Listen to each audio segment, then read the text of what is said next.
Hello, welcome back to the reading of the poem of the Man God written by Maria Valtorta, Volume 3, Chapter 398, Part 1, at Bether, 12th March, 1946.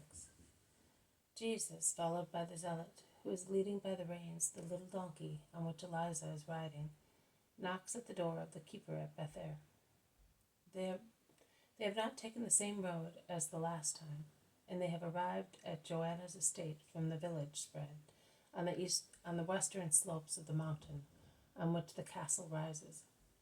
The keeper, who recognizes the Lord, hastens to open the gate wide, which is beside his little house, and admits to the garden before the residence, and is the beginning of the land of dreams, that is, of the rose gardens of Joanna.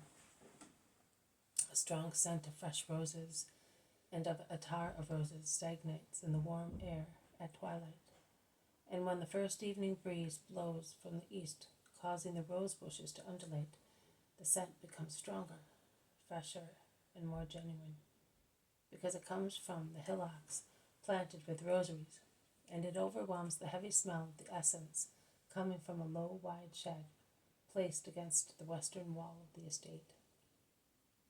The keeper says, "My mistress is over there. She goes there every evening, where the workers who pluck the flowers and make the essence gather. She speaks to them, asks them questions, cures them and comforts them. Oh, our mistress is good.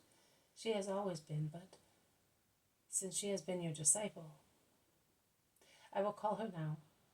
This is a very busy time, and the usual workers are not enough, although since Passover she has taken on new servants and maidservants. Wait here, Lord." "No, I will go to her. May God bless you and keep you in peace," says Jesus, raising his hand to bless the old keeper, to whom he has been listening patiently. And he goes towards the low, wide shed. The noise of his steps on the hard ground makes Matthias, a rather curious little boy, look out and rush out with a cry, arms outstretched, inviting and desiring an embrace. "Jesus is here! Jesus is here!" he shouts while running. And when he is already in the arms of the Lord, who kisses him, Joanna looks out from the middle of her servants. "The Lord!" she shouts too, and falls on her knees on the spot to venerate him at once. She prostrates herself and then stands up, with her face tinged purple with emotion, like the petal of a bright rose.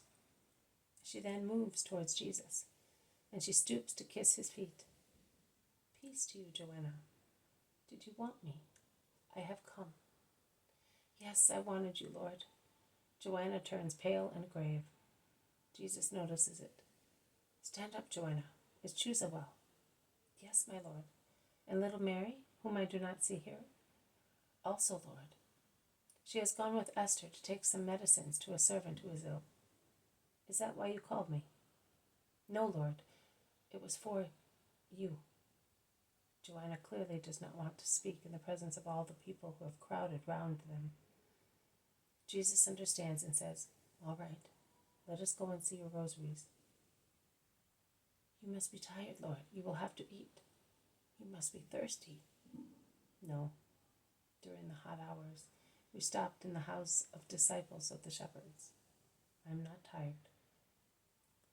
"Let us go then. Jonathan, prepare everything for the Lord and for those who are with him.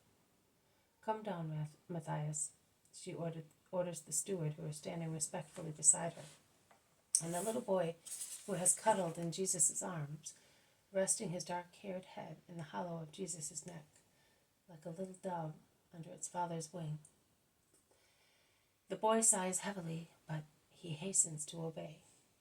But Jesus says, "No, he will come with us and will give us no trouble. He will be the little angel in whose presence nothing scandalous can be said or done, and will thus prevent the least suspicion from arising in anybody's heart. Let us go." "Master, shall Eliza and I go into the house, or do you want us to come with you?" asks the zealot.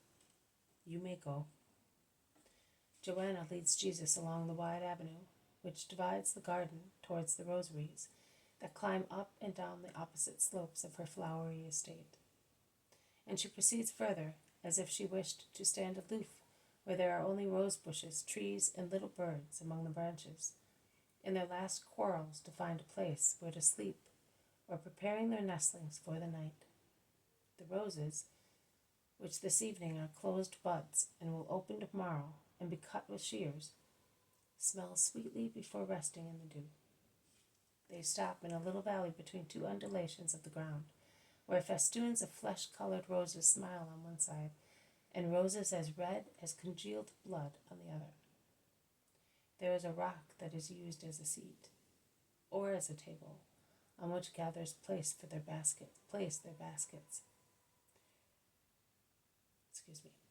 Or as a table on which gatherers place their baskets.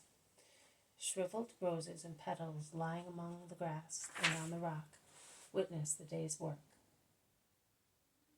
With her ring-adorned hand, Joanna sweeps the waste flowers off the seat and says, "Sit down, master.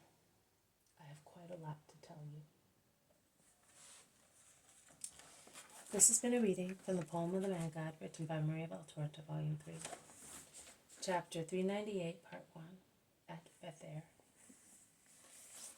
Thank you for listening. I will see you tomorrow. May God bless you, and may peace be with you.